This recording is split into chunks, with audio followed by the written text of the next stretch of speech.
Have you been setting yourself some goals, whether this is in your life or in your career, only to find yourself in exactly the same place 3, 6, 9, maybe even a year later? If so, this week's episode is for you. I'm Siobhan Barnes, founder of the Neon Life Society, and I'm going to be talking to you about the missing ingredient to actually achieving your goals and making them happen. Now, a lot of us set goals. We're ambitious, we have different things that we want to achieve in life. And whether you've set New Year's resolutions or you do this every quarter or you do this on your birthday, today I want to talk about the 3 things you can do to actually make sure you do follow up on your goals so that you're not beating yourself up over not being further ahead than you thought you would be when you first set those goals. So, when I was working in corporate, I always had the idea that I wanted to leave. And I think very early on in my last job, I knew that I wanted to get out. But the whole process of figuring out what to do was super daunting. And my goals at the time were to figure out what business to start, figure out a business plan, and start networking and making it happen on the side. And the truth was, when it came to the weekends and it came to after work, I was super tired. I didn't have the time or brain capacity to even think about it because I was knackered and just super tired. And so, I did end up staying in the same position for longer than I needed to. And I wish I had known these 3 secrets so that I could set the goals for the right reasons and actually make them happen. So, the first thing you want to do is actually get clear on the intention behind your goal. So, I know that sounds really counterintuitive. We've been taught to be, the SMART acronym, be specific, measurable, actionable, realistic, and time bound. But sometimes I think we can get so caught up on the specific goal that we're going for and how it must look like that we actually put our blinkers on to the other opportunities that are available. So let's say, for example, your career goal is to start a business, okay? And your target or your goal for the next 3 months is to figure out your business idea. And, if you're so fixated on that and you're perhaps brainstorming, writing down some notes, or working with a career coach who can help you, and you don't open yourself up to, say, for example, someone who says, hey, can you help me out on this project? Because that's not starting a business. You can actually close down windows and opportunities to start exploring other paths. So maybe that opportunity to work on a project with a friend could be the start of a business because you get to try out your skills in a new capacity. And so that's why taking a step back and being clear on your intention is really important.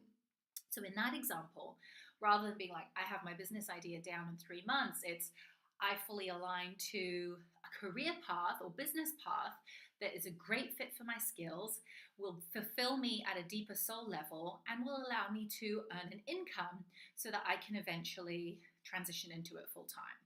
So do you see how it's slightly different? Like, you do need both, don't get me wrong, but sometimes having a reminder of the overall intention can just make sure that you're not closing yourself off to opportunities that come your way. So that's number 1. Number 2, you want to actually practice gratitude and be grateful for what you have done in a certain time period. So let's say, for example, you're sitting down, it's beginning of April, first quarter has passed, you've set those New Year's resolutions, perhaps you've taken them out again and you're having a little look to see how you're doing, and you haven't progressed as far as you wanted. First thing to do, be kind to yourself. Sometimes we can be overly ambitious and think we'll get loads done, and then life gets in the way, and that happens to the best of us. So acknowledge what you have done. So perhaps in 3 months you were like, I wanted to have a clear business idea, and the truth is you've got 2 and you're not feeling really happy about it. Well, you've started the process, you've actually met some people probably, you've explored certain options, you're further ahead than you were 3 months ago. So just practice that attitude of gratitude for all the work that you have got to, all right? And that's going to encourage your mind to focus on the positive, be grateful for what you have, and not be so negative and harsh with yourself, because quite honestly, we can be our own worst critics and make it really difficult for ourselves. Let alone what other people say, sometimes we can say the meanest things to ourselves. Okay, step number 3, you want to ask yourself, what could I be doing better? So perhaps you could be dedicating more time to figuring out your next career path. Perhaps you could be working with a professional to get you there faster. Or perhaps you could be setting boundaries at work so that you leave the office twice a week on time so you can go home and pursue a hobby which makes you happy, or to go home and think about your career. Whatever it looks like for you, actually take the time to think about how you can do things better. And then as you move forward to the next 3 months or 6 months or 9 months, whatever your time planning horizon is, you can be sure that you're tweaking and refining as you go. And that's the thing. A lot of us set goals, we set and forget. And it's really important to come back, review, ask some questions, appreciate the positive and acknowledge the good work done, and see where we can also do better. And it's not about beating ourselves up. It's just about working smarter, not harder. All right, I would love to hear from you. What are you taking away of the 3 steps that will help you actually achieve your goals? What do you think you need to be focusing on the most? I'd love to hear from you in the comments. In the meantime, I wish you a beautiful week and happy goal setting.